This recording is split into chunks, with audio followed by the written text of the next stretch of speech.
আসসালামু আলাইকুম। অনেক সুন্দর এবং ভালো একটি কাজ করেছে। রোডে বাড়ি যানবাহন নিয়ন্ত্রণ গেট নির্মাণ করা হয়েছে। আর এই গেটটি নির্মাণ করা হয়েছে নেত্রকোনা জেলার কেন্দ্র উপজেলার সান্দিকোনা থেকে রিন্ডিতলা যাওয়ার যে রাস্তাটি কিছুদিন আগে পাকা করা হয়েছে। আর এই রাস্তাটি কিন্তু বাড়ি যানবাহন যাওয়ার কারণে কিন্তু রাস্তাটি কিছু কিছু জায়গা ভেঙে গেছে এবং ডেবে গেছে।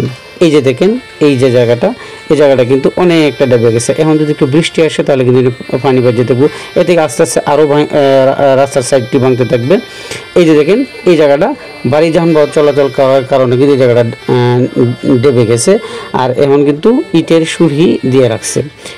এটা একটা ভালো কাজ করেছে। তবে এই জায়গাটা আবার মেরামত করা দরকার। এই কারণে কিন্তু একটা দেওয়া হয়েছে রিন্ডিতলা বাড়ি যান নিয়ন্ত্রণ গেট, আর একটা দেওয়া হয়েছে ফেরির মুড়ে।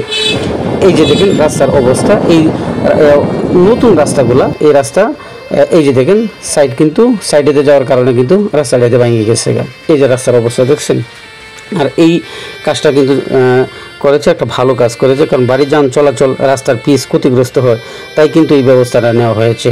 এজন্যই প্রশংসা এবং দাবিদার, ধন্যবাদ। তবে রাস্তাটি যাতে আরও একটু মজবুত করা হয় বা রাস্তাটি যাতে আরও শক্ত করা হয়, এদিকে একটু যেন প্রশাসন সবসময় নজর রাখে, কারণ জনগণের জানমালের হেফাজতটা যেন সবসময় প্রশাসন একটু লক্ষ্য রাখে। ধন্যবাদ সকলকে।